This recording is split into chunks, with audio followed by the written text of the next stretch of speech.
into the elevator just as the raging rioters came charging down that third-floor hallway.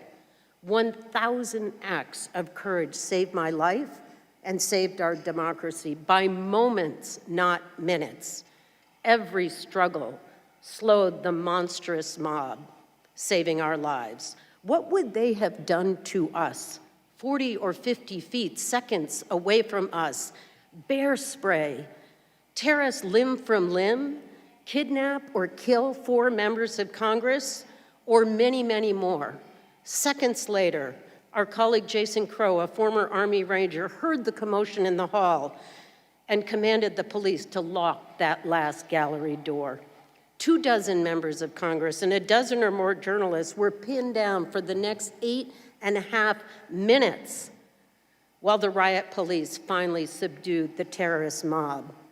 When my colleagues finally evacuated the gallery, the rioters were sprawled on the floor with guns to their heads, a combat scene that no one could begin to imagine in the halls of Congress. We survived that day. We are here today as survivors and witnesses. We returned to the chamber that night. At 3:30 a.m., we certified the election of President Joe Biden and Vice President Kamala Harris. But let us never forget how close we came. Let us carry 1,000 acts of courage in our hearts and act to save our democracy today and every day. God bless America.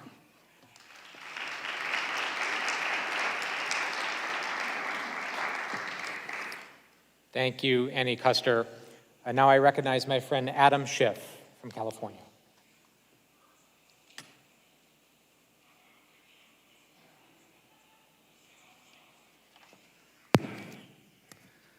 Thank you, Jason. Madam Speaker, my colleagues.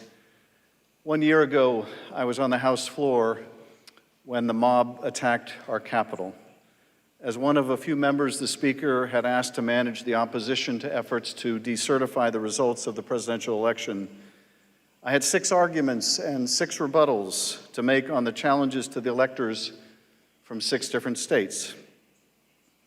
And so I wasn't really paying attention to what was happening outside the building, to the growing mass of rioters, to efforts to break into the building. It was not until our leadership was swiftly removed from the chamber and police announced that we needed to take out our gas masks that I understood the full extent of the danger. When the order came to evacuate, I stayed behind for a while until 2 Republicans came up to me. One of them said, "You can't let them see you. I know these people. I can talk to these people. I can talk my way through these people. You're in a whole different category." Thanks to the courage of the police officers that day, we were safe, and we returned to the chamber that night to finish the work and certify the results. And our democracy moved forward, weakened, yes, defiled even by the shameful action of the insurrectionists, but as ever, resilient. I pray that this solemn anniversary be a reawakening of our devotion to our democracy, that it serve as the most potent reminder that the freedoms we enjoy are not an inevitable birthright bequeathed by our founders, but a treasure to be jealously guarded. As Americans, we have a very proud legacy to cherish. It's time we remembered that. It's time we defended our democracy like our lives, our liberties, and our very happiness depended upon it. Because they do. Because they do. Thank you.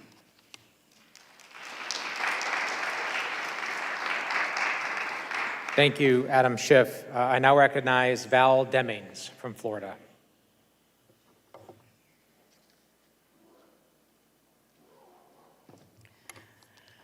Madam Speaker, Mr. and Mrs. Sicknick, to my colleagues and other special guests, I stand before you today as a 27-year law enforcement officer. A police officer's oath of office says that I do solemnly swear that I will support, protect, and defend the Constitution and government of the United States against all enemies, foreign and domestic, that I will bear true faith, loyalty, and allegiance to the same, and that I am entitled to hold office under the Constitution, and that I will faithfully perform all of the duties under the Constitution, so help me God. When the police officers reported for duty 1 year ago today, they came as they always do, ready to faithfully perform all of the duties, but they had no idea what they would face. It seems a lot of people at all levels knew or should have known just how far this violent mob and their enablers would go, but the officers were ambushed by this violent mob who had total disregard for the officers' oath, their records of service, their families, and their safety. As a former police chief, I shall never forget what I witnessed 1 year ago today. And America should never forget either.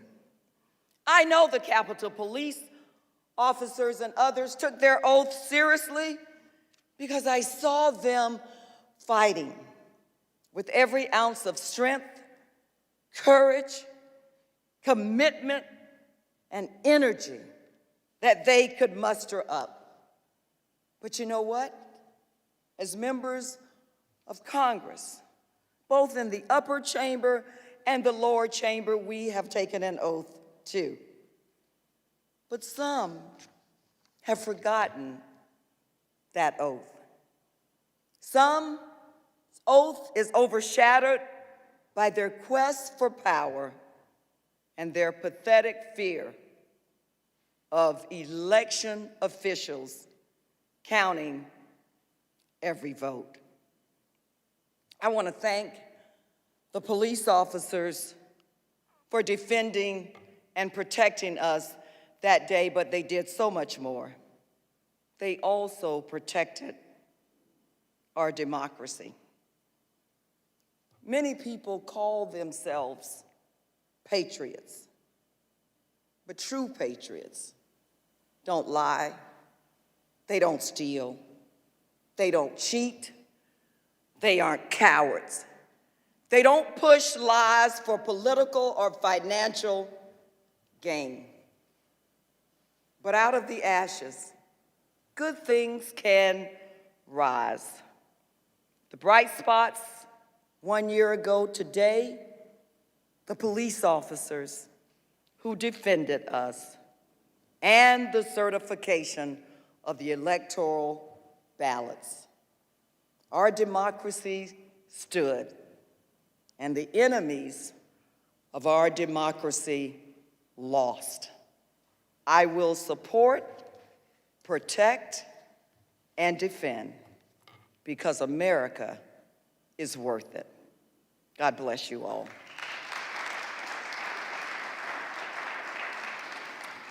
Thank you, Val Demings. And now I recognize my friend Colin Allred from the state of Texas.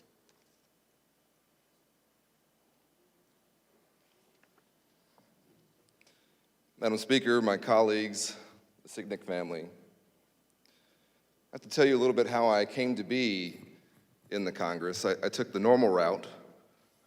I was raised by a single mother played in the NFL, went to law school, and became a civil rights lawyer. I thought when I left the NFL as a linebacker, where my job was to put people on the ground, that those abilities and the need to do that were over. On January 6th, along with my friends and colleagues, Akeem Jeffries and Ruben Gallego and Eric Swalwell and others, Pete Aguilar, we took off our suit jacket coats on the House floor, the first time I've ever done that. And we were ready to try and defend our colleagues from whatever was going to come through those doors.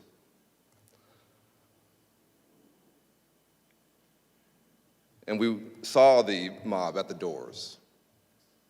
As we were exiting the House floor, I saw the glass breaking. I saw the officers staying behind with their guns drawn. And I thought about the opportunity they'd given me. Because, as I said, I was raised by a single mother, but I'm a father now. I had a 23-month-old son at home, and I had a baby on the way in 2 more months. Had those officers not held that line, I would not have met my son, Cameron. So for me, January 6th, I don't see it as a member of Congress so much. I see it as a father, as somebody who, because I didn't know mine, I've always been committed to making sure that my boys knew me. And so to the Sicknick family, I'll say to you, your son's sacrifice allowed me to meet mine.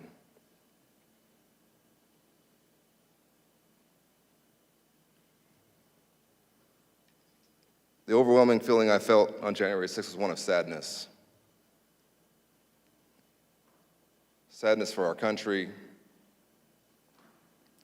Sadness for the country that I thought I might have to leave to my boys. But in the time since then, and I really mean this, my sadness has become a resolve. I'm determined to do whatever I can to save our democracy, because it's worth saving.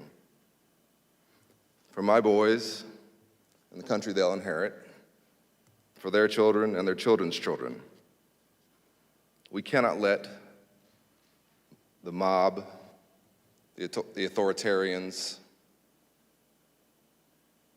people who, in President Bush's words, reject pluralism, reject modernity, reject our way of life, win.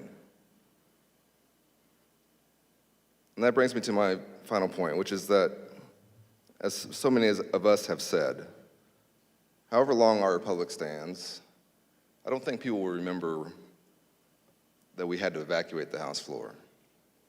I hope they won't. Or not only that, maybe. I hope they'll remember that we came back. While there was still blood on the walls, still broken glass on the floor, while we ourselves were shaken, we came back. And we voted to certify an American presidential election.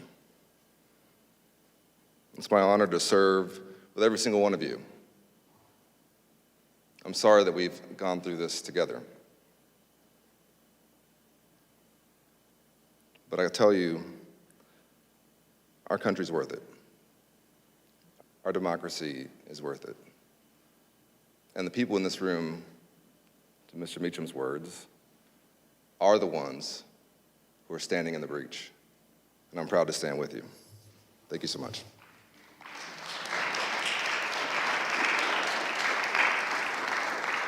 Thank you, Colin Allred. And now I'm proud to recognize Rosa DeLauro from Connecticut.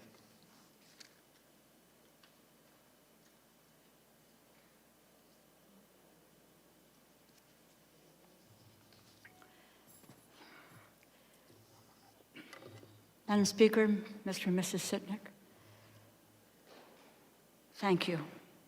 A thank you to Congressman Crow for presiding over this somber day of reflection and remembrance as we commemorate the one-year anniversary of the January 6th assault on this institution and the assault on our democracy. Just a year ago, Congressman Crow,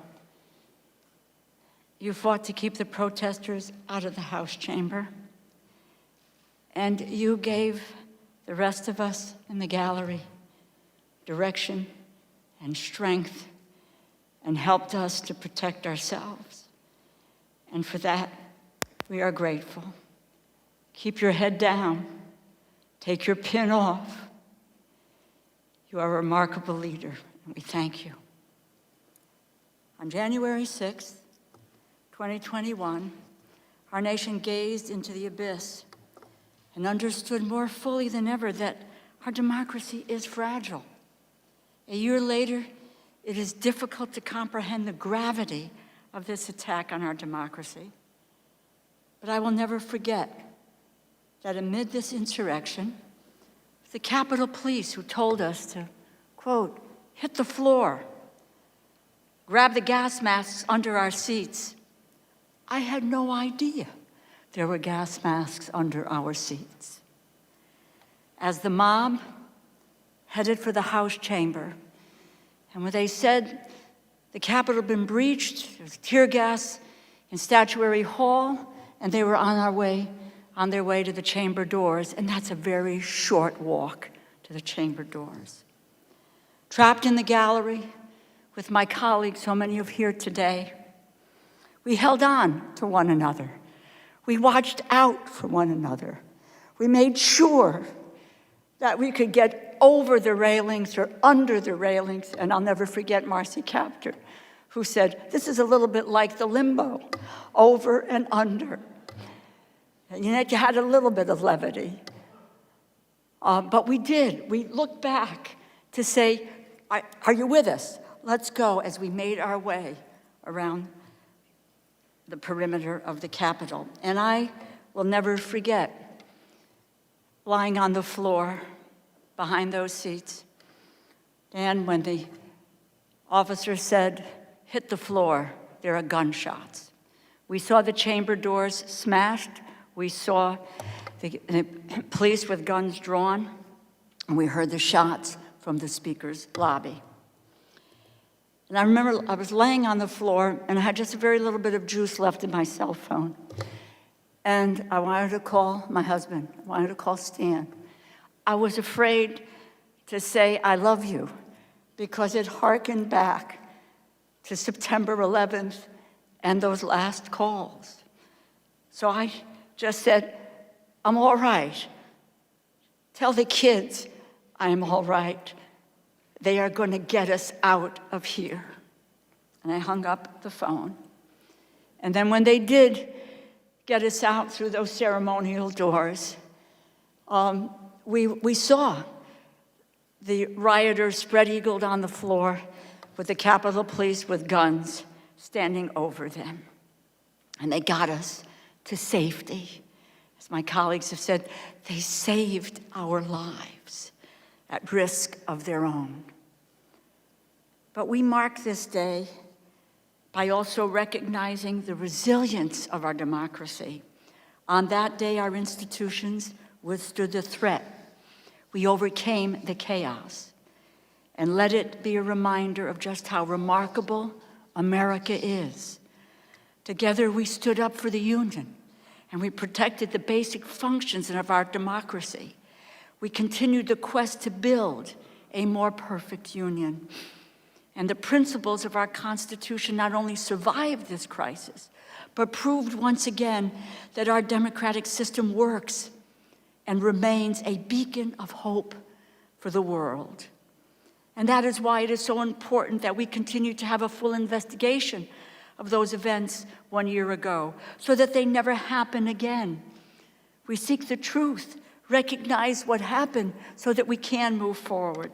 It is why we must safeguard our elections by passing voter rights legislation that will protect that right to vote, The right to vote is the ultimate defense against insurrection. It is why we must continue the work of the January 6th committee led by Congressman Benny Thompson and Congresswoman Liz Cheney. And that is why those of us who have the capacity, whatever committees we serve on, that where we passed into law almost $1 billion to fund the Capitol Police and to secure the U.S. Capitol, the citadel of democracy. 1 year ago, our democracy was tested, but we prevailed. Our institutions and the rule of law triumphed on January 6th. And despite rioters and protests, we performed our constitutional duty. Yes, we were delayed, but our efforts were undeterred. We pray for the officers and their families who made the ultimate sacrifice. We honor their sacrifices by taking a hard look at just what happened on that dark day and what we need to do to ensure such an alarming breach in our Capitol security never happens again. We must never forget January 6th. We must never lose sight of what happened, and we must never stop fighting for our democracy. In the immortal words of Alexis de Tocqueville, and I quote, "The greatness of America lies not in being more enlightened than any other nation, but rather in her ability to repair her faults." Let that be the enduring lesson of January 6th. Thank you, my colleagues, and God bless this institution and all of you.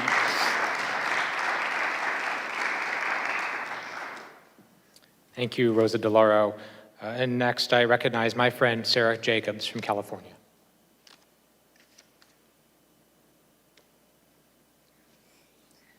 Well, thank you, Jason, for putting this on and for the glass of whiskey you poured me after we finally got back to our offices on January 6th. And Madam Speaker, thank you for your leadership during this time. January 6th was my 4th day in office. January 6th was my first time ever to the House Gallery. My team had to walk me there because I didn't know how to get through the Capitol yet. I'll never forget the buzzing of the escape hoods, the fear when I couldn't open the packaging, the sound of the doors closing and being locked, introducing myself to my colleagues as we were hiding under the chairs, Annie Custer grabbing my hand, fashioning weapons out of stanchions and pens and my high heels, ready to take on the rioters who were banging on the doors behind us, climbing over chairs and under rails, not sure where the rioters were and if we were going fast enough to escape them, wondering if the bruises I found later that night were from dropping to the floor so many times or from our rushed escape, waiting for the elevator door to open, sure we were going to see a machine gun and for it all to be over. The Capitol police officer who put his body in the way in case that happened. Looking to my right and seeing the mob as we rushed to get out, seconds away from getting us. I'll never forget just how close we came to losing our democracy that day. But I'll also never forget the feeling as I was sitting there under my chair that I knew what we needed to do, that I was here for a reason. Because I'd spent my career working on conflict and political violence at the UN and the State Department. I'd worked on post-coup transitions and responses to violent extremism and electoral violence in places around the world. I'd been in scary situations before, and I'd advised many other countries about what they should do. I just never thought I'd need to use that experience here. I never thought that the most dangerous place I could be was the United States Capitol. But on January 6th, the United States Capitol became a conflict setting. And although we eventually secured the building and returned to work that night, the conflict isn't over. January 6th was not the end, it was the beginning. And I know that many people are afraid about what this means for the future of our country as we see the threat morph from a violent mob to a more insidious effort to use the institutions themselves to overturn the will of the people.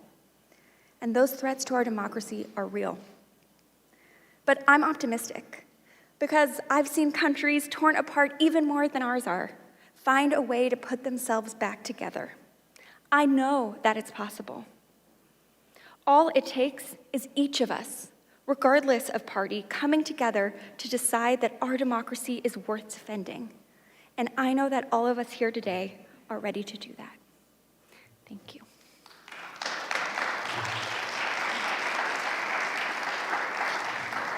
Thank you, Sarah Jacobs. And next, I recognize my friend Tom Malinowski from New Jersey.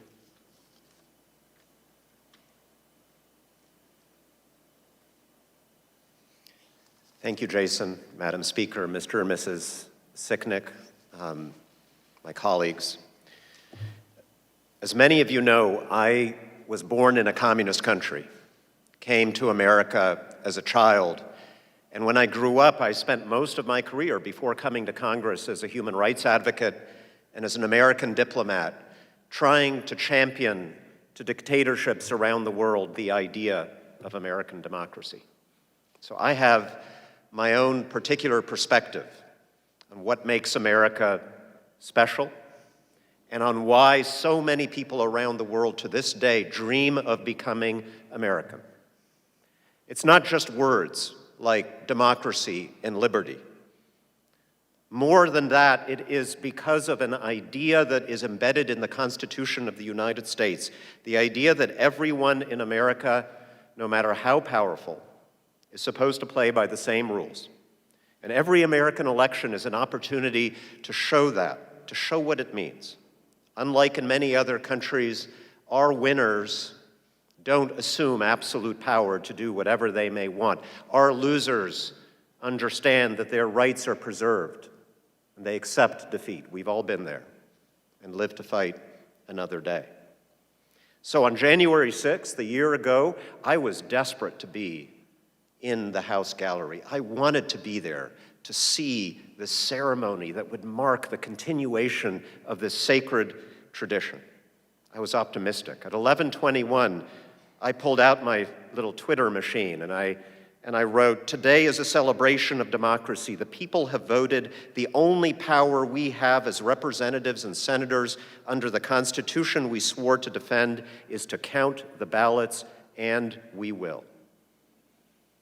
2 hours later, we all know what happened. We lived it together. We saw from the gallery the speaker being evacuated. We heard the hiss of the gas masks. We heard the voice of the chaplain praying. Some of us tried to lock those doors. We failed.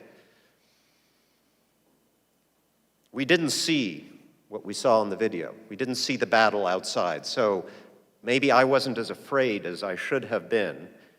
But here's what I was thinking. I was thinking about moments in my life where I had been in dangerous situations outside the United States.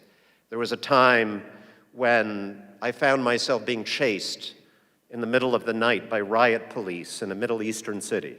It's a long story.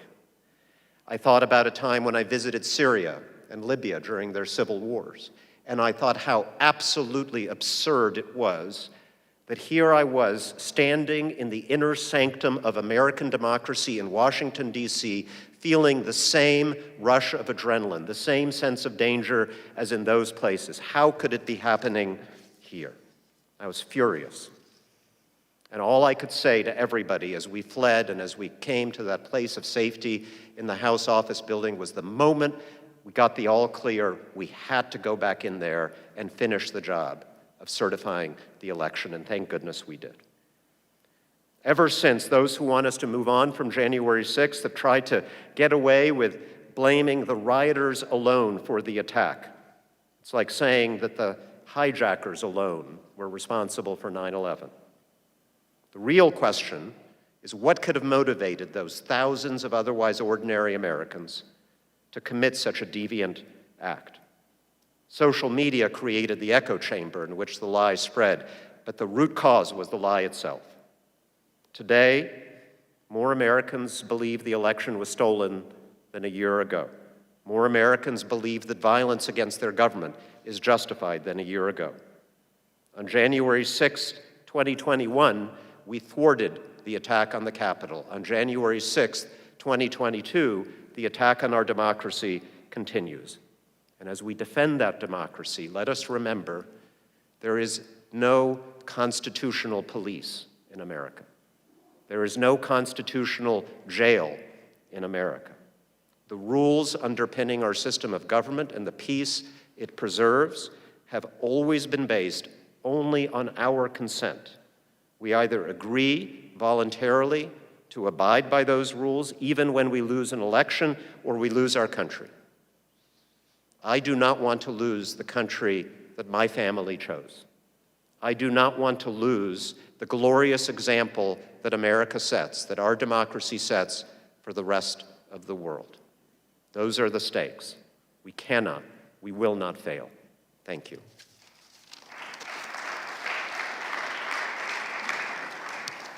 Thank you, Tom Malinowski. Now I recognize my friend Pramila Jayapal from Washington.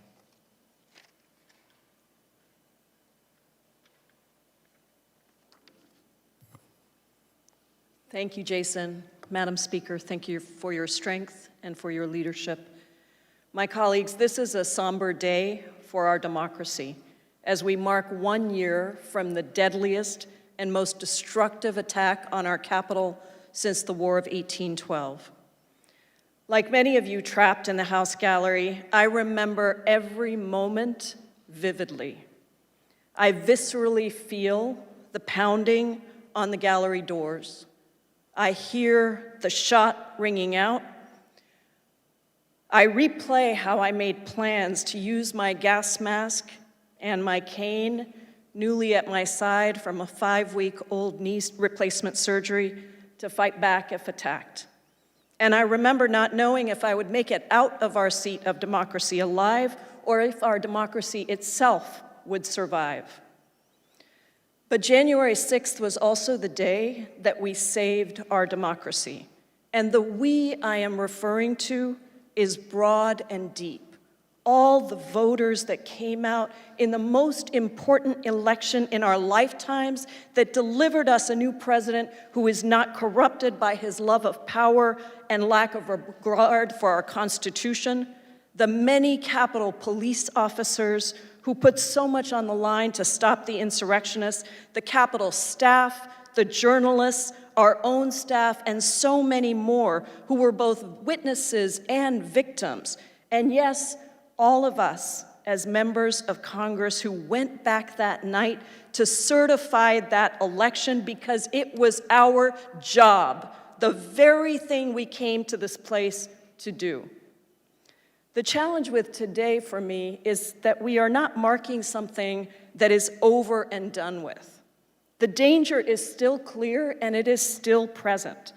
Our democracy is very fragile, and the cult of the big lie is still very much in action with the help of the vast majority of our colleagues on the other side who continue to try to rewrite or ignore history, its own form of violence on all those who saw and experienced that day. And that is why the work of the Select Committee and the Department of Justice to bring accountability is so critically important, because there is no healing without truth and justice. So today is also about the work ahead. It is about the resolve that we must have to not stop until every single person who was involved in the insurrection is held fully accountable. It is about bringing to justice a president who was dead set on overturning an election. And it is about understanding that January 6th is not divorced from the 400+ pieces of voter suppression legislation introduced in the past 365 days. To take on this concerted effort to undermine democracy, our work ahead must include signing into law strong voting rights legislation. Let us not gloss over the fact that in the years since this deadly attack, we have all had to do our jobs and be human. We have done that in the face of denials of truth and rewriting of history from the very colleagues who were running for their own lives that day. So I am once again reminded that being human is a courageous act. It means you are willing to fight for the things that are the hardest, to even be disappointed or hurt or angered, but to still do what is right and what is just, because that is the only way that change happens. Our courage and our resolve only grow from this crisis, and the responsibility that is upon us to protect our democracy for years to come.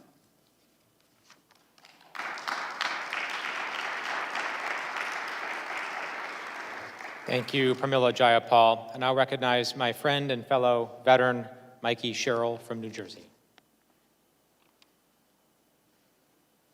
Well, thank you, Jason. It's truly an honor to be here with everyone today, my gallery group friends, the Sicknick family.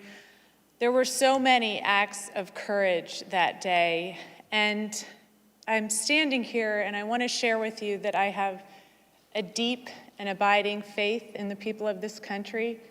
I have so much hope for our children and so much love and faith in our country, and I want to share a couple stories from that day so you know why. I'll tell you 2 stories of people I was with that day and 1 story of someone I wasn't with. First of all, Dan Kildee. I heard you make that call to your family. I don't think you thought you were going to leave the floor safely that day. And yet you used that trauma. You had the courage to share it with people across this country, as so many people have been suffering their own mental health problems. And I think because of your courage in doing that, people across this country have sought out the mental health treatment they need. When I think about that day, I think of Pramila Jayapal, who you just heard from.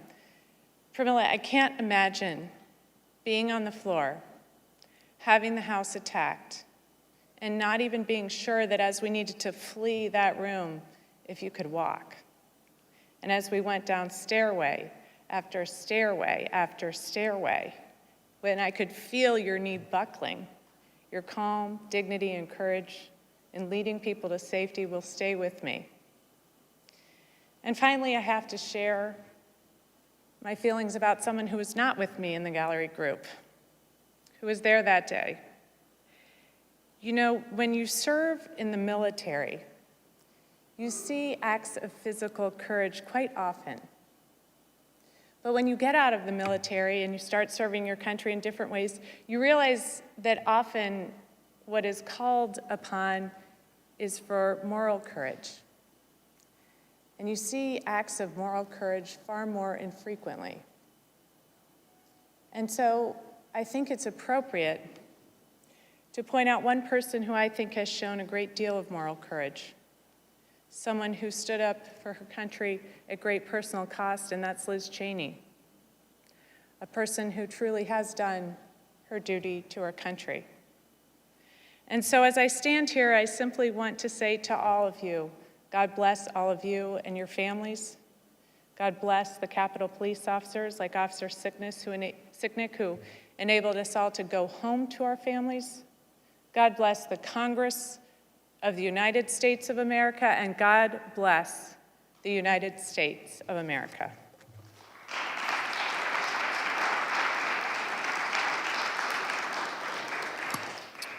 Thank you, Mikey Sherrill. Now I recognize my friend Mike Quigley from Illinois.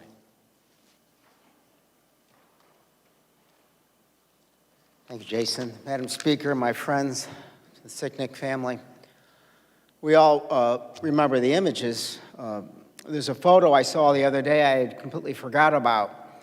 We've seen the images, we know what to expect: the broken glass, the guns drawn, the makeshift barricades, members sheltering in place, but I saw something I had forgotten. It was a reporter in the midst of all this, bent over her keyboard, still working, right? John, you're right. We're in the breach. We were in the breach that day, but there were others there. Jefferson said if he had to choose between a country that had a government with no newspapers and a country that had newspapers with no government, he would choose the latter. We're all talking about protecting our democracies, and that's the altogether fitting and proper thing to do. But who else was a target but those whose job it is to try to bring the truth, the best they can, to the American people? And those that stormed the Capitol today believe that the truth is the enemy. So I want to thank those members of the press who may not always agree with us, but we recognize you, that we are partners in keeping this great experiment going. Second image I want to remind myself of all the time is when I think of the officers, about a half an hour before we began the debate, I looked out over the East Capitol steps, and I saw there was a huge mob there, too, itching for a fight. I saw 3 Capitol Police in ball caps, no riot gear, no proper equipment, standing virtually alone against extraordinary odds. And as has been said, I know I wouldn't be here without them, and I question whether our country would be. A final thought, we just heard our friend Ms. Jayapal talk about the fact that she was walking with a cane that day, and I say this with the greatest love because it is the quintessential heartfelt moment that I was involved with personally. As we were walking along the tracks away toward our meeting room to get away, and I want to paraphrase it, what I think I heard you say was something that she was upset that she was walking so slowly with her cane that she was afraid that that would allow the insurrectionists to catch up to us. And Brad Schneider was just ahead of us, and you heard her say this, and he came back and walked on her left side, and he said, well, then we'll just all walk together. I was never more proud at that moment to walk alongside all of you.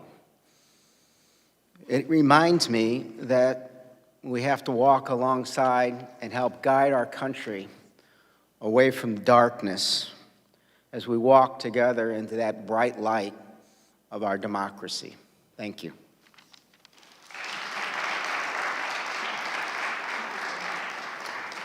Thank you, Mike Quigley. And next, I recognize my friend Sheila Jackson Lee from Texas.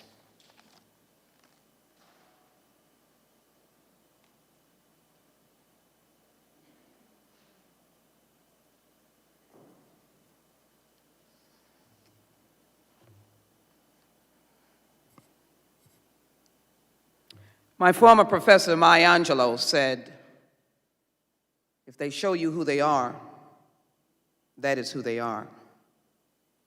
The patriots in this room, on the floor, the American people, have shown the world who we are.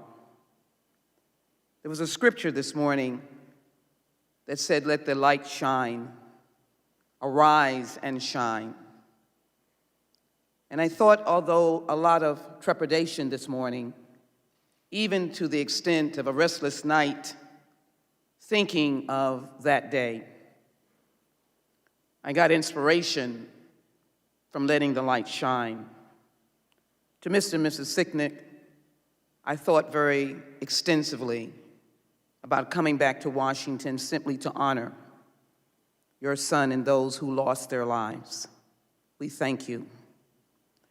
We say thank you to our law enforcement officers, frontliners of all kinds, our essential workers.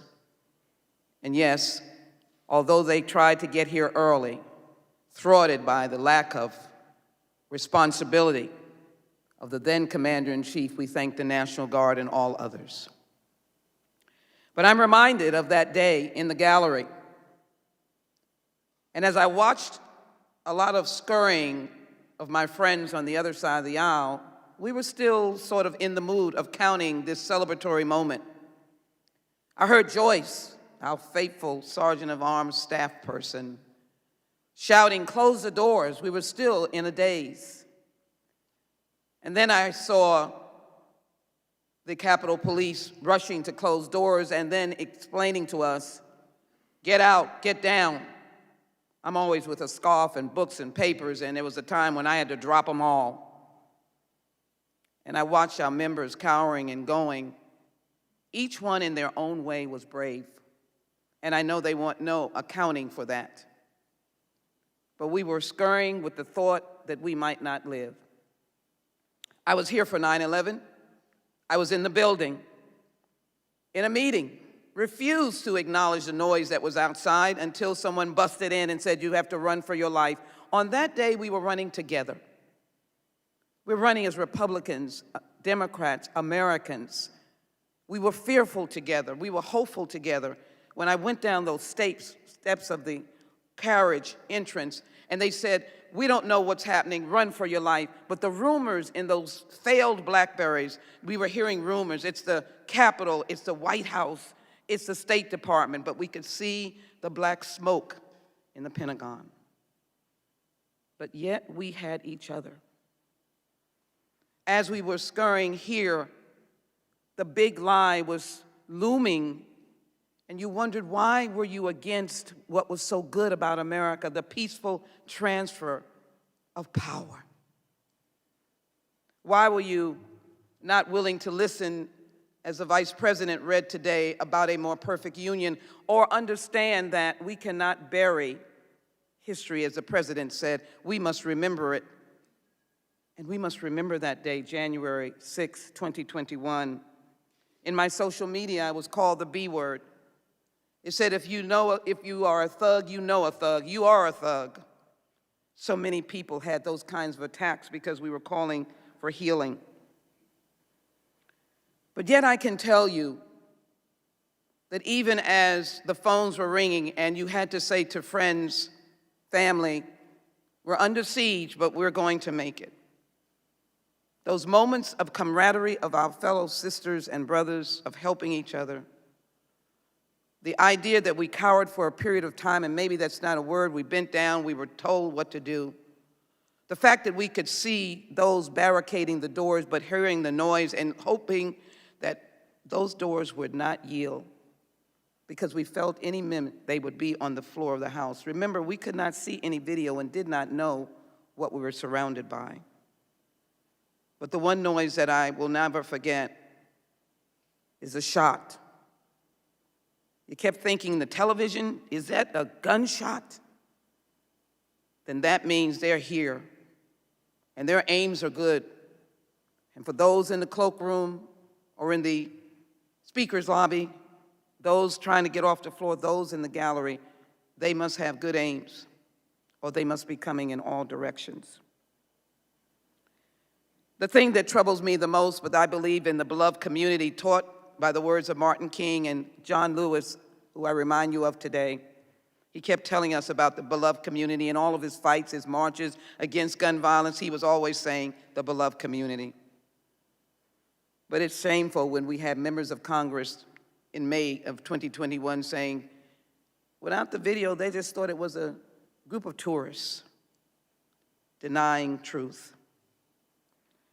But I am here today to be able to, again, simply place honor where honor is due. Thank you, Jason, for your service in this nation's military, and all of our colleagues and all others. But you put on the uniform unselfishly because you believed in democracy. So I'm here now to ensure that this little book that Barbara Jordan told me to call as an important document to carry around, to be able to say that that day was a frightening day and I didn't know, as on 9/11, whether I would live or die. But I was certainly in the breach with patriots who will continue to do that. And so all that members who are still accepting the big lie, the tourist day, attacking presidents and other members of Congress, I can still feel that we as patriots are part of this beloved community. And then when I was privileged to gavel that last moment at 3:49 a.m., that we had overcome. We had overcome. And that we'd never look back to say that we could not stand together united. We would not fail. We would be those who stood in the gap.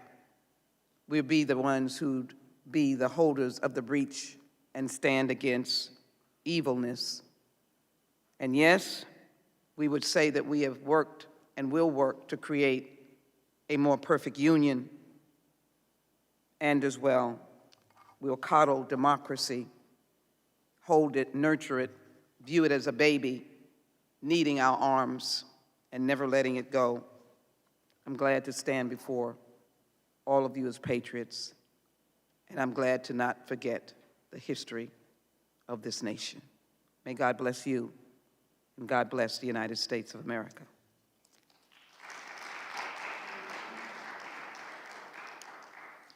Thank you, Sheila Jackson Lee. And next, my friend, Don Norcross from New Jersey.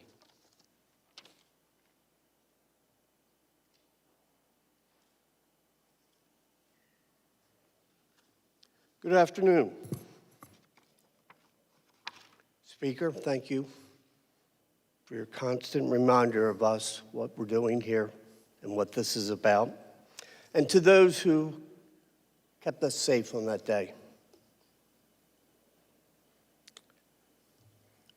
I came to these great halls from a slightly different angle, but we all represent our districts around this great country. I serve with some of the smartest people I've ever met in my life, but I went to a different school. I went to an apprenticeship. I was an electrician. So when we talk about what happens that day, I like to think about the people I represent back in New Jersey. I was really excited. We're going to certify an election. I'm going to have the opportunity to be there. Wow. The peaceful transfer of power, stuff what you learned about back in civics class. Really excited there. My chief had talked to me the day before saying the staff is really nervous about what's going on and they'd like to stay home for the day. I will admit I'm there. Really? Okay, sure, no problem. We've been briefed several times on the security measures that were going to take place. We're going to be all right. They got this covered. They got this covered. Well, looking back on the 6th, for many of us, that faith in democracy was challenged. Certainly was shaken. I started reading the text messages from my chief that the mob was coming. Okay, they're moving up the mall. Police will handle this. They got this covered. I'm a labor guy from Jersey.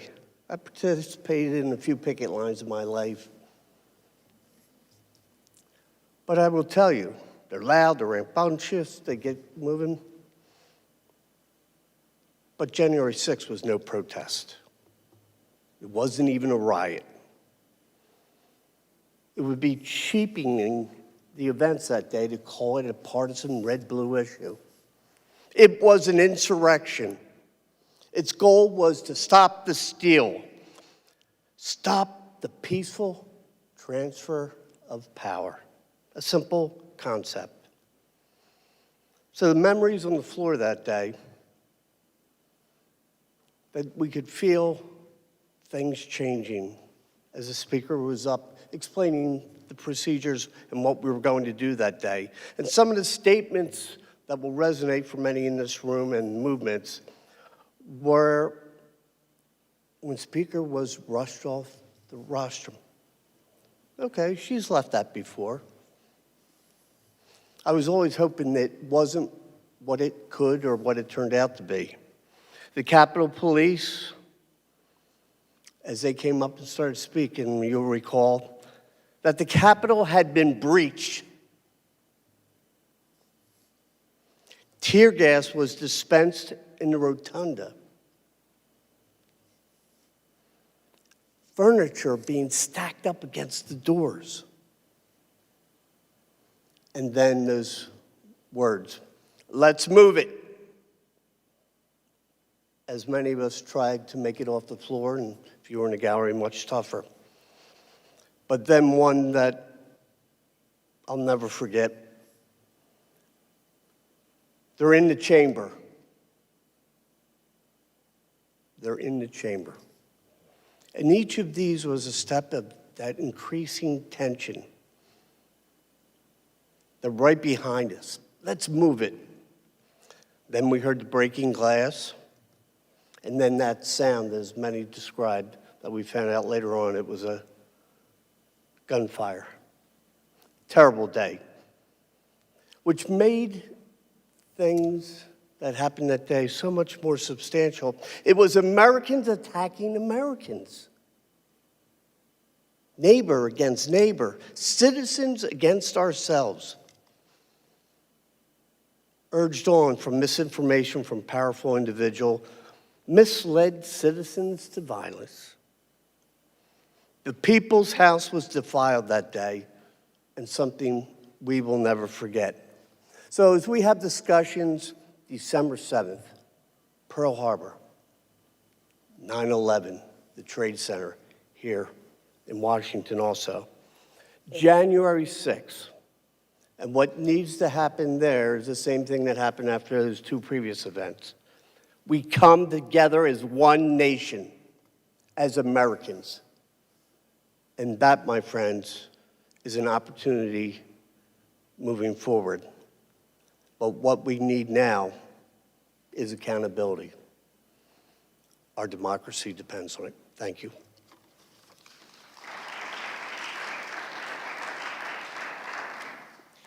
Thank you, Don Norcross. And now I recognize my friend Madeline Dean from Pennsylvania.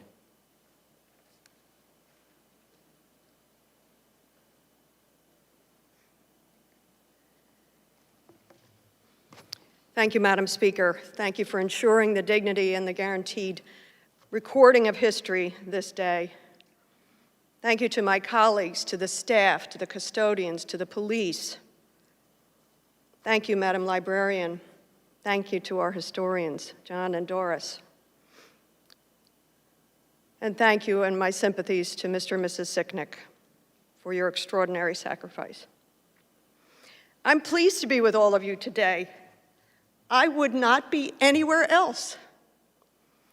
Because, as Lisa Blunt Rochester said, this is a day to remember, to reflect, and very importantly, to recommit ourselves to our precious democracy. I don't know about you, but I'm emotional. I'm emotional because my memories are very similar to many of yours. I was 3 days into my second term in Congress, excited to participate in the certification of an election, knowing it was ministerial, not to be terribly eventful, but surely I was excited to be there. I too was up in the gallery. I wanted to observe, as I was preparing my own arguments for the Pennsylvania challenge to come, I wanted to observe the arguments of the early states that were challenged. And so I stood there, shoulder to shoulder with Dean Phillips, hearing those challenges, mouthing the words, shame, shame for these arguments. And then I remember trying to go back to my office to finish my arguments. And a very large police officer stopped me and said, there's a bomb threat in Cannon. Please go back to wherever you were. So I went back to the gallery and stood there again and heard those series of commands from the floor from I didn't know who at the time. Please sit down. Please prepare to kneel or lie down. Please get your gas masks out from under your seats. Like so many of you, like Rosa, I had no idea. And as we fumbled with the gas masks, I headed to the rail, to the wall at the rail. I remember calling Lucille over to me. I remember seeing Veronica in a gorgeous white jacket standing, readying her gas mask and screaming, get down, get down. And then the pounding on the doors. That haunting sound I will never forget. Put on your gas mask. And out we went. Paul Tonko behind me, up and over railings, till we got to some safe place, and the constant whirring of the gas masks. The lies that stormed the Capitol 1 year ago these hours remain a threat to our democracy, to you and to me, to our children's future today. That's why I'm particularly proud of our president for his powerful, historic speech today. Agreed. He quoted the Bible, and I think, John, you did too. He said, we shall know the truth, and the truth shall set us free. I am a woman of faith. I do believe. You know, in my 6 decades on this planet, I had no idea the precious nature of our democracy. No idea. Justice William Brennan once said, the Constitution will endure if we have the courage to defend it, the vision to interpret it, and the fidelity to live by it. You know, in the end, with apologies to our librarian and to Doris and John, the words that keep coming to me are from a president in a movie. Michael Douglas. Forgive me, please, John. Doris, you're going to be all right? When in that beautiful speech, he said, "America isn't easy. America is advanced citizenship. You gotta want it badly." Thank you all for wanting it badly, because it will take every one of us nationwide to eagerly, faithfully, thankfully participate in this historic course in advanced citizenship for ourselves and for our children. Lucky me to pass this way with you. God bless you. Thank you. Thank you, Madeline Dean. Next is my friend Robin Kelly from Illinois.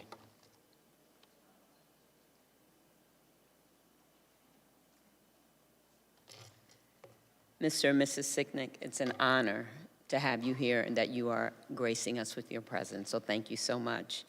Thank you, Madam Speaker, for being the legendary leader that you are.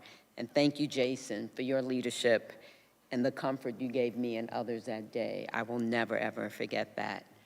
Colleagues, when I walked into the Capitol 1 year ago today, I never imagined I would be on my hands and knees with staffers, colleagues, reporters, and cameramen, all hoping we got out safely. Thank God we did. As someone who has worked so hard on gun violence prevention, I remember thinking to myself, is this the way it's going to be? Meaning, is this the end for me? Thank you to the hundreds and hundreds of people who checked on me that day. Thank you to the Capitol Police and staffers who did their job to protect us and our democracy. There are still so many hurting mentally and physically, as we have heard. I learned that day just how fragile democracy really is, and that we have to work at it each and every day and not take it for granted. I also realized, as a Black woman, some of this was about us and other people of color. It was about loss of power, fear of not being in control, and the browning of America. Our beloved colleague John Lewis said that the vote is the most powerful nonviolent agent of change you have in a democratic society. You must use it because it is not guaranteed. You can lose it. My colleagues, our guests, and all those listening, this is a day in my life I will never forget. We must not forget those who lost their lives. We must make sure that those responsible are held accountable, no matter who they are. We must make sure the right to vote is preserved, and we must do everything we can to protect our democracy. And last but not least, I just want to say to the gallery group, thank you, love you, and we go on. Thank you.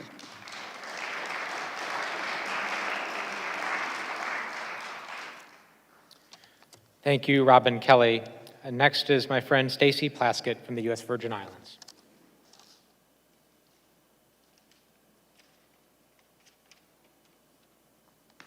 Thank you, Jason. Madam Speaker, colleagues, and members of the Capitol Hill family, including Mr. and Mrs. Sicknick. You are members of our family now as well. Last year, our country demonstrated to the world the best and the worst of our country, our democracy. In Georgia, grassroots organizations, having worked for months to get people registered and to come out and vote, saw the fruit of their efforts as Americans of all walks of life, young and old, Black and white, poor and rich, voted and elected 2 new senators from Georgia, showing that your vote can make a difference, can change history, can make representation matter. At the same time, a president, a man and his cronies, drunk with power and intent on keeping the spigot of that power open, plotted and used the frustrations, ignorance, fear, anger, bigotry of many as a fire hose to push away the election results and destroy our democracy.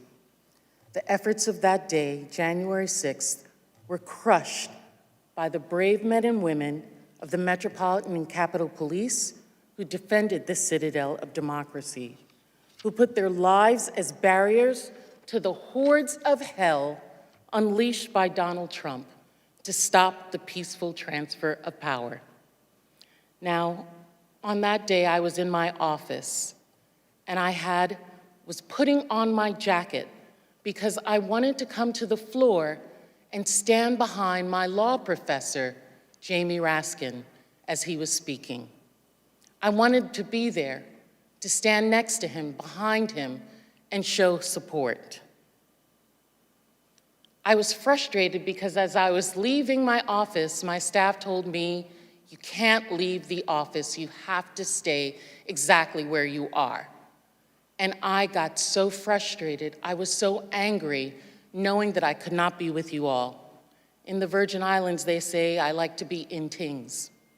And I wanted to be in things with you all right there. And if you can believe, I actually pounded my fist on the desk. Can you believe that? That I couldn't be with you all. But God is good. Madam Speaker, God is good. Because a couple of months ago, maybe 2 months ago, I was walking to the Capitol and Jamie Raskin, in his usual rambling way, was talking to me about his book and wanted to show me the picture that he was using of me in his book. And because, Madam Speaker, you had allowed me to stand next to him in the impeachment, the picture that he had of me was me standing behind him with my hands crossed, being there with him by his side. I got my ability to be in things with you all. The good staff and workers in the Capitol cleaned and prepared these hallowed halls to continue the work of certifying our election. They all demonstrated what is good and right about this country. And the men and women of Congress, my colleagues, determined that they could not be stopped from upholding their oath and their constitutional duty to come back and certify the election. January 6th was and should be called Democracy Day. What of our democracy now? Where are all the patriots who value their democracy, this democracy over power? Not only have so many of my colleagues, so frustrating to me, perpetrated a lie because it is in their personal interest to do so, they have worked so hard to continue to thwart the organization and push for the expansion of American democracy by hindering voting rights and make it harder for people to participate in this democracy. However, like the grassroots men and women who are working to hold the line, pushing for voting rights to keep fair and safe elections, we all here are doing our part for the people on this Democracy Day. Thank you all.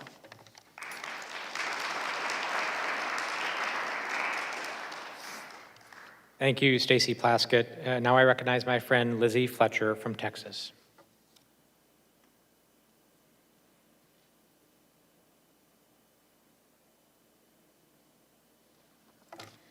Thank you so much, Jason, for bringing us together. Thank you, Madam Speaker, for making this possible, for Mr. and Mrs. Sicknick, for my colleagues and friends who are here today. I'm so glad to be with you on this day to add to this collective remembrance of the events 1 year ago today. So many of the stories we've already heard are my own stories too, because this is an experience that we shared together, and your memories are my memories. I've gotten used to going last because of my wonderful committee assignments, so anticipating that some of my stories may already have been heard, I thought I would share with you all of the many memories of the many, many acts of bravery and heroism and compassion during this unprecedented and really unimaginable before that time attack on our democracy 1 year ago today, I thought about a moment that for me was perhaps the most terrifying of that day. It was the moments just before those of us who were trapped in the gallery were able to get out. It was when we were waiting for someone to open the door. We had heard the mobs outside. We'd heard the banging on the doors that we've heard about. We heard the rattling. We heard the gunshot. We didn't know all that was happening around us then, but we watched and waited as the brave Capitol Police officers who were with us in the House gallery were trying to determine who was on the other side of the door and whether it was safe for us to get out. And at that moment, we couldn't know. But when they opened the doors, I was so relieved to see Capitol Police officers there. They had secured a path for us out of the gallery to get us to safety, to get us out of the chamber.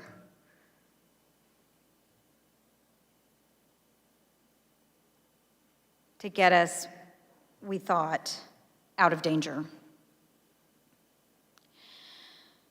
I felt a wave of relief as I walked out of the gallery. I saw immediately to my right what others have described, just beyond the stair, part of our escape route, men lying, spread eagle, on the floor with the Capitol Police officers' guns trained on them so that we could pass, so that we could escape.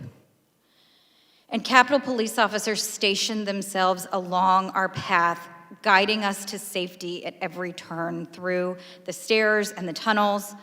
And I felt a sense of relief, but also a sense of uncertainty.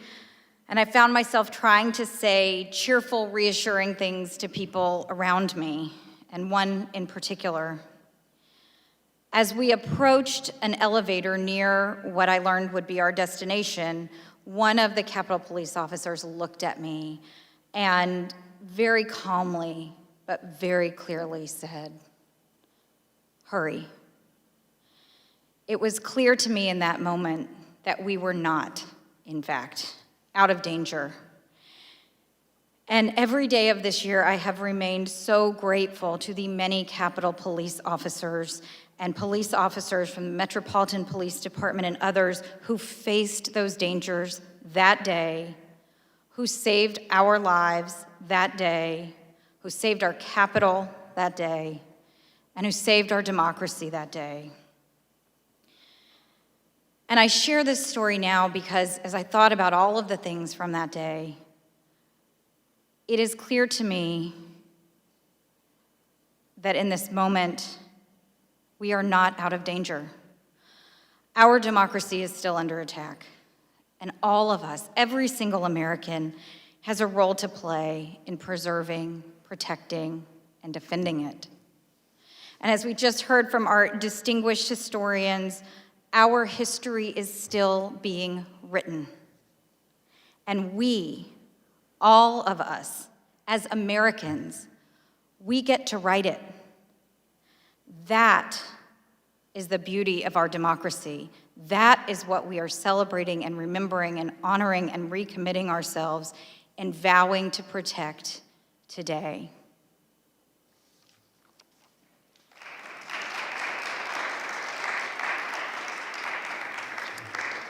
Thank you, Lizzie Fletcher. And now I recognize my friend Stephanie Murphy from Florida.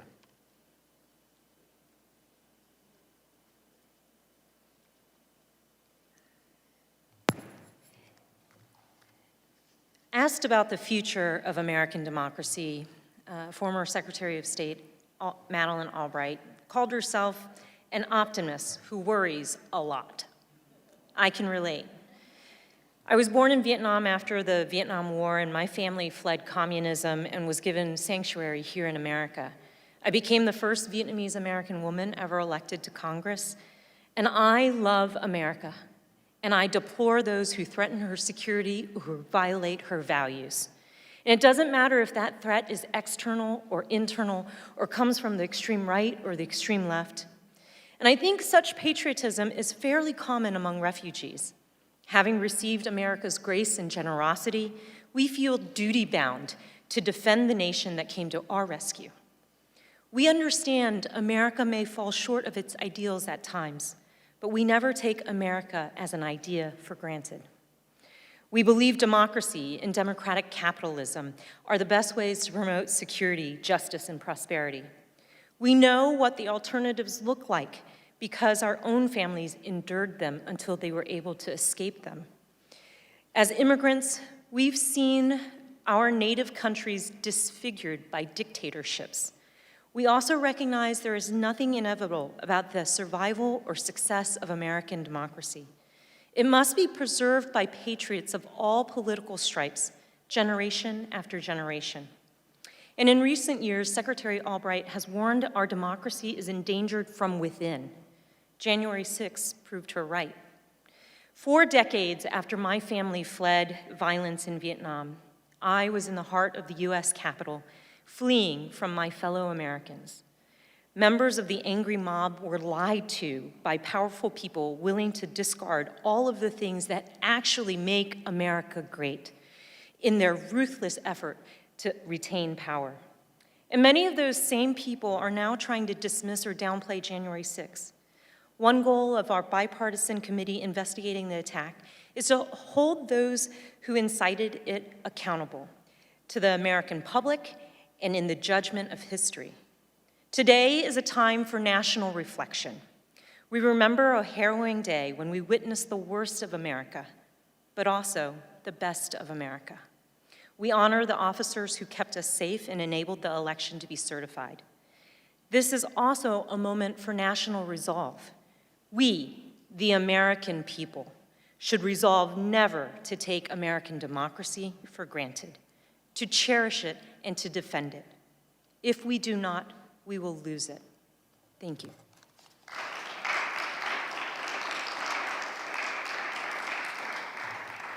Thank you, Stephanie Murphy. And now I recognize my friend and fellow combat veteran, Ruben Gallego from Arizona.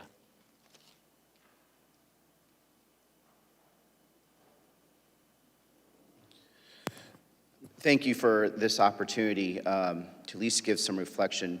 The one thing that always strikes me, especially hearing my colleague Stephanie Murphy and also as the son of immigrants, is how much we love this country. Whether you are an immigrant or the son of immigrants, you recognize that this country is great, this country is beautiful, this country is the best country in the world. It's for those reasons, as a young man, that I decided to join the Marine Corps, because I felt that I needed to repay this country for everything it had done for me and for my family. And many times, unfortunately, I had to deal with the idea of dying for my country. And I remember as a young man thinking, would I be happy knowing that I'd done everything I can for this country? And at that point, at that young age, I said yes. Yes, I was willing to do it. I never thought that I had to think about it in that way again until, like many of you, including luckily a former linebacker standing next to me, we had to contemplate actually defending the floor of the House of Representatives. And at that point, I thought about what it meant. Was I willing to die for my country? Was I willing to die to make sure democracy continues? And at that time, around this time last year, I said yes. Yes, I would. And I'm proud to say that I know I'm not the only person in that room that was willing to do everything they could to the full extent as good Americans to save democracy. There was a room full of Democrats and some Republicans that said we were not going to let democracy die that night. And we didn't. We didn't. We came back to the floor after seeing the horrific battles outside, knowing that there was still danger, knowing that there potentially were still bombs and IEDs and pipe bombs everywhere. We knew we had to go down to that floor and save democracy. I am proud of what we did that night. I am proud of what we're doing now. I'm proud of what we need to do going into the future to save this country and save democracy. My family doesn't really come from means whatsoever. We're a very proud family, though. The one thing that I hope to give to my son, and I think every American, should be able to give to their kids is the one inheritance, and that's the inheritance of democracy. Let's make sure we continue to give that inheritance forward. Thank you.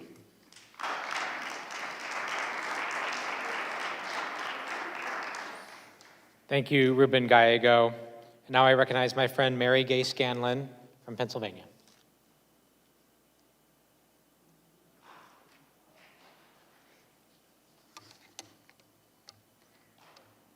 One year ago, when we returned to the House floor to certify the 2020 election, I was driven by two emotions, anger and determination. 1 year later, I'm just as angry and even more determined.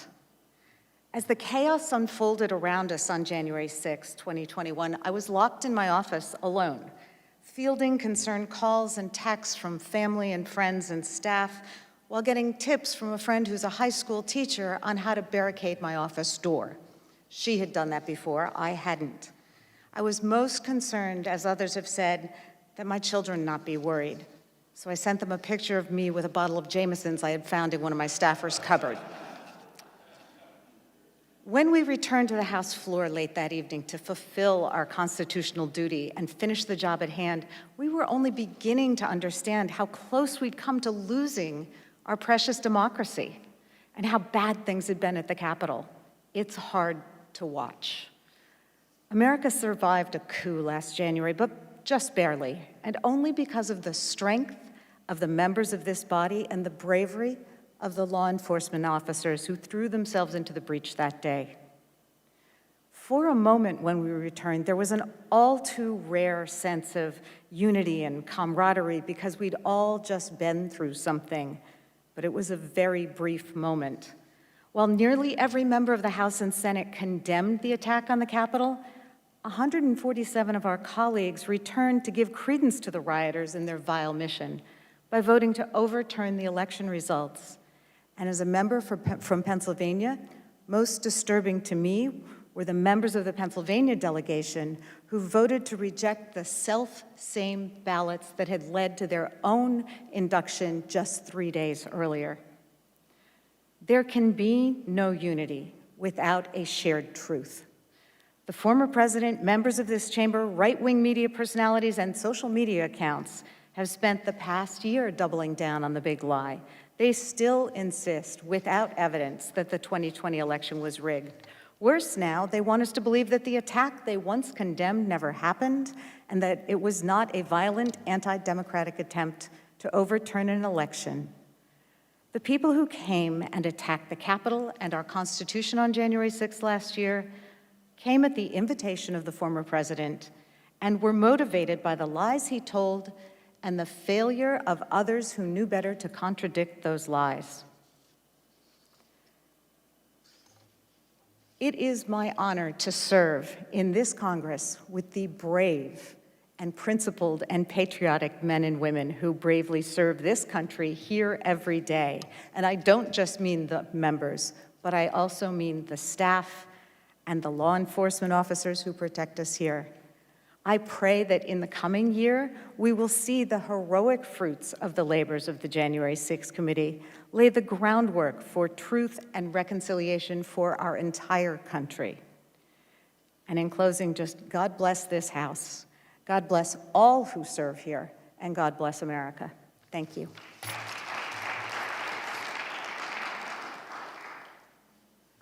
Thank you, Mary Gay Scanlon. And now I recognize my dear friend, Susan Wild from Pennsylvania.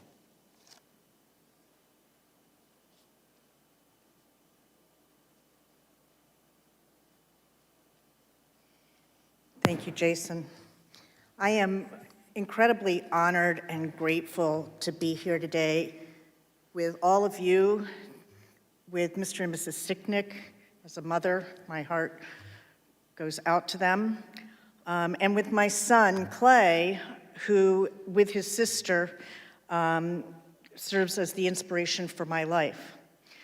You might think my son is here to watch his mother give a testimonial, but in reality, Doris, my son is here because you are here, and because he would not miss the opportunity to be in the same room with you. You too, John.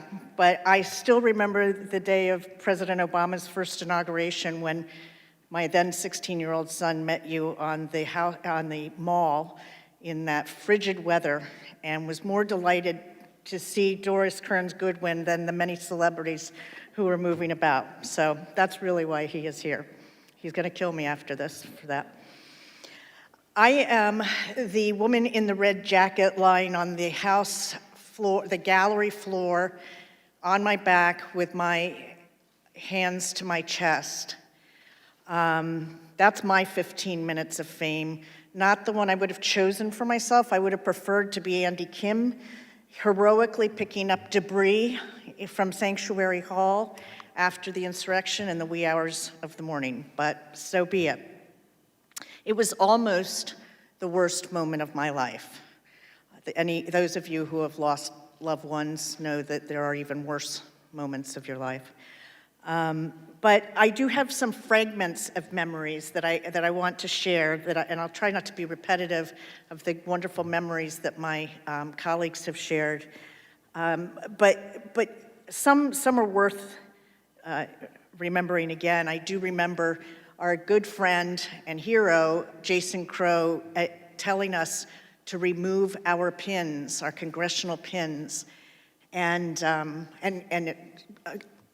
realizing that it was so that people wouldn't necessarily be able to identify us as members of Congress, so that the insurrectionists wouldn't be able to, thinking to myself, but we're the only ones wearing suits and ties, and surely they're going to know who the members of Congress are, but nonetheless taking my pin off. And later that day, when we were in the safe room, and I ran into one of my new freshman colleagues, a black man, and he still had his pin on, and I said, we should take our pins off. You need to take your pin off.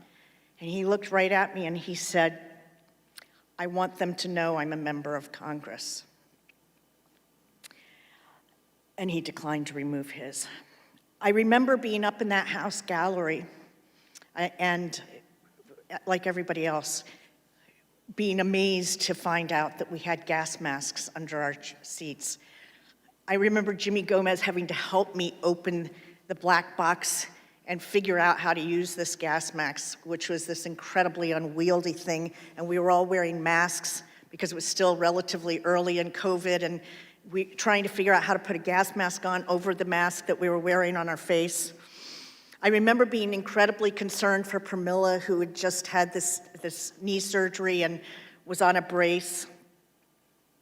I remember as we crawled around to the other side of the gallery, losing my shoe and being torn between trying to find it and just getting out of there. And then at some point I remember dumping my backpack because it was getting in the way. It was just too much. And don't you know, later in the day, both my backpack and my shoe were returned to me by none other than Jason Crow. And I remember as we crawled around and got close to the end, and realized that we were still going to be locked in there because of a new disturbance out in the hallway. I remember hearing people around me starting to call their loved ones. I specifically remember Terry Sewell in front of me and hearing her say, "Mama." And I actually remember struggling with whether to call my adult children or not, because I didn't want to alarm them, and because I didn't realize at that moment in time that they were watching it all in real time on cable TV. And then calling them, FaceTiming them, and seeing their faces and the worry on their faces, and feeling this concern about whether I was causing them more harm than good by calling them. Would they be more worried by seeing me and hearing, or would they be more reassured to hear from me?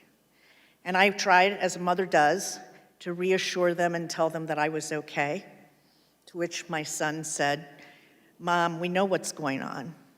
We can hear breaking glass. How can you say you're okay?" And that was just like a dagger through my heart. Because we all know, as parents, that the last thing in the world we want to do is cause our children any kind of worry or concern. But I then remember getting off the phone with them and just feeling this sense. I thought I was having a heart attack. I felt my heart pounding through my chest. I was certain I was having a heart attack. I think it was in that moment that picture, which was taken, although I don't remember ever being in that position. So yes, it was just about the worst moment of my life, but from that moment has come so much good. We've all thanked the US Capitol Police, and I have to tell you that I haven't watched much footage from that day deliberately, but when the Capitol Police chose to testify before the January 6th committee, I watched every minute of it. And that day, it dawned on me for the first time how close we had been to real, genuine threats, danger, and that those men and women of the US Capitol Police stood between us and the insurrectionists.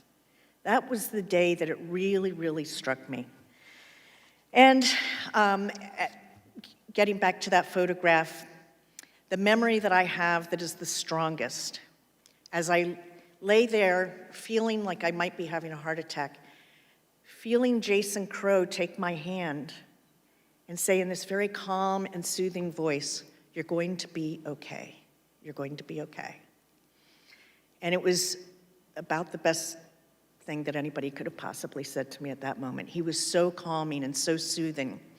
And from that day, I have developed this amazing friendship and bond with my colleagues throughout the caucus, but especially my gallery group colleagues who were there with me in those final moments when we thought we were trapped. I remember us helping each other, picking things up after each other, and we have since just become a real connected and bonded group of people, the dearest friends I will ever have, I think. So let me just say this. I think of all these people who have given me support from that day forward, and I say, let us all be the support that everyone needs. We have to find our commonality. Engage those who don't agree with you. Talk to them. That neighbor who flies a political flag that you don't agree with, find something to talk to that neighbor about that you can agree on. The flowers and their beauty, the dog, the frolicking children in the neighborhood, the weather. Find something that you share with that person with whom you disagree on political matters. And most of all, don't take the bait from those who attack. Think of your portrait. I'll always remember that, John, and I thank you for saying that. You said it so well, a democracy is a manifestation of all of us. And that's what's so important for us to remember. That's really what a democracy is. It's not a group of people who all agree with one another. It's a whole bunch of us. It's a manifestation of all of us. So, as was said in a piece that Jason and I published this morning in the Washington Post, our democracy is not inevitable, but it is a true gift that we must always honor by putting democratic principles over our differences. It doesn't necessarily come easily, but it's essential. Thank you.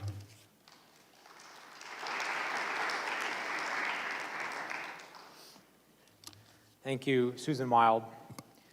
And next, I'd like to recognize my friend Joyce Beatty from Ohio.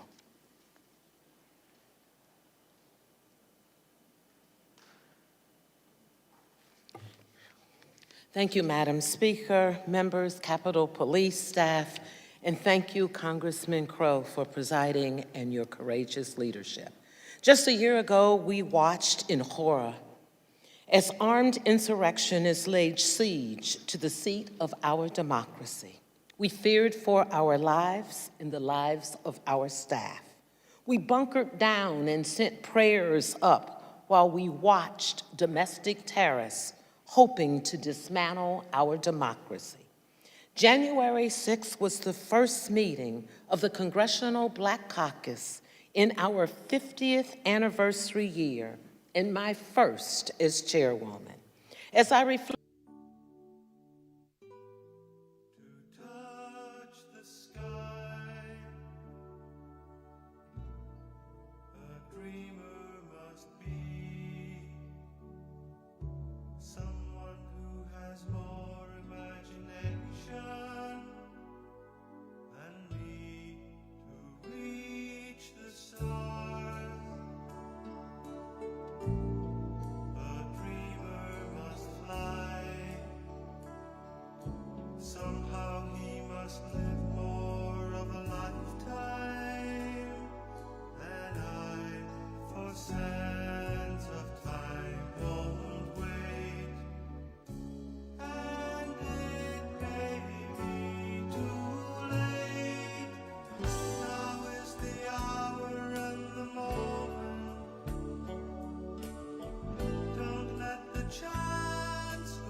Change.